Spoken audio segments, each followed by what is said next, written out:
संपूर्ण महाराष्ट्र राज्याच्या किनारपट्टीवर कोळी बांधव आणि मच्छीमार बांधव यांच्या कित्येक वर्षापासून चाललेल्या प्रथेनुसार वादळी वारे आणि पावसाच्या 3 महिन्यांच्या कालावधीनंतर बंद असलेला मासेमारी व्यवसाय पुन्हा सुरू करताना ब्राह्मणाकडून पूजा करून सागराला श्रीफळ अर्पण करतात। ही प्रथा आजही तशीच सुरू आहे। केवळ मच्छीमार किंवा कोळी बांधवच नव्हे तर स्थानिक शासकीय अधिकारी, लोकप्रतिनिधी, राजकीय पक्षांचे पदाधिकारी आणि सामाजिक कार्यकर्ते असे अनेक लोक नारळी पौर्णिमेच्या दिवशी विधिवत पूजा करून सागराला श्रीफळ अर्पण करतात। वेंगुर्ले तालुक्याचे नायब तहसीलदार राजन गवस आणि वेंगुर्ले पोलीस निरीक्षक निसर्ग ओतारी यांनी आपल्या कर्मचाऱ्यांसह वेंगुर्ल्यात येऊन ब्राह्मणाकरवी विधिवत पूजा करून सागराला श्रीफळ अर्पण केलं।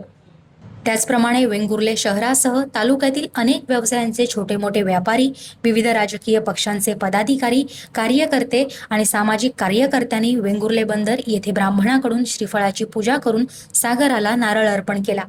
या वर्षीच्या नारळी पौर्णिमा उत्सवानिमित्त वेंगुर्ले दाभोसवाडा येथील शौर्य प्रतिष्ठान वेंगुर्ला यांच्या वतीने प्रथमच वेंगुर्ले बंदर येथील झुलत्या पुलाजवळील जळबांडेश्वर मंदिराच्या बगीचात नारळ लढवणे या स्पर्धेचे खास आयोजन करण्यात आले होते।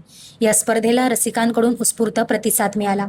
स्पर्धेच्या ठिकाणी नारळाच्या काबळ्यापासून बनवलेला सुमारे 5 फूट उंचीचा नारळ ठेवण्यात आला होता। शौर्य प्रतिष्ठान वेंगुर्ला आयोजित या नारळ लढवणे स्पर्धेचे उद्घाटन उद्योजक पुष्पराज कोले यांच्या हस्ते झाले।